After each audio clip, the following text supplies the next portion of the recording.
What is CVD, cancer, diabetes, and CRD? It is cardiovascular disease, cancer, type 1 and 2 diabetes, and chronic respiratory disease.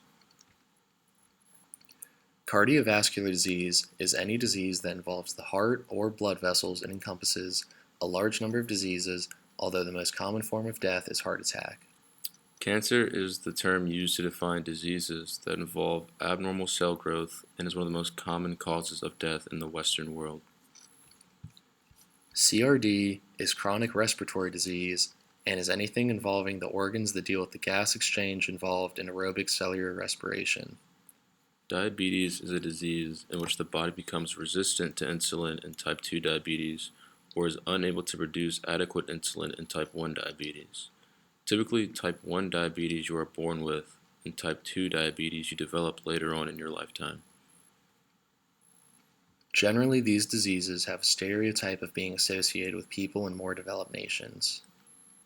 Mortality rate for individuals aged 30 to 70 is significant because mortality rates for this age group are less likely to be from genetic diseases and are more likely to be from environmental causes such as lack of quality health care, as well as a poor diet from processed foods.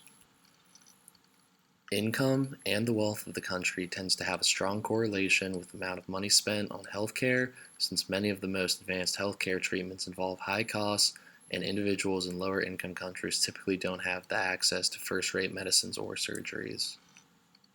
Income and wealth of a country also has a strong correlation with the amount of processed foods consumed, as well as having higher BMIs and cholesterol levels.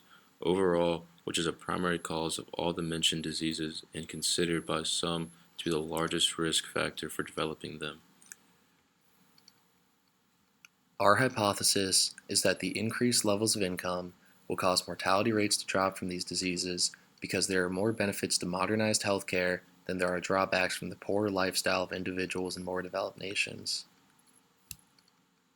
In this graph, you can see that income has a strong positive correlation with BMI over the years.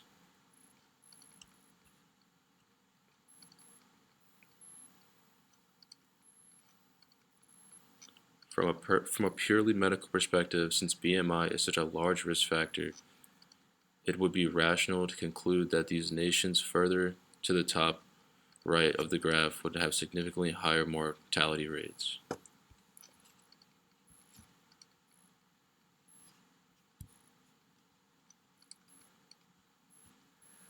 In this graph, you can see that the higher the income level, the lower the mortality rate from these diseases over the years. This is contradictory to countless medical studies that suggest that BMI is the largest risk factor for developing these diseases.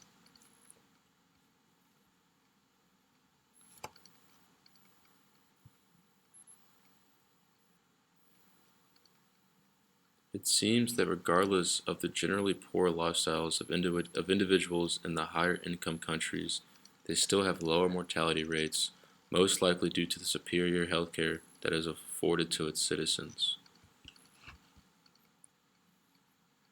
These graphs show why healthcare is very likely to be such an important factor in the mortality rate of individuals aged 30 to 70 from these non-genetic diseases, as well as why developing new healthcare techniques that are affordable for people around the world is so important.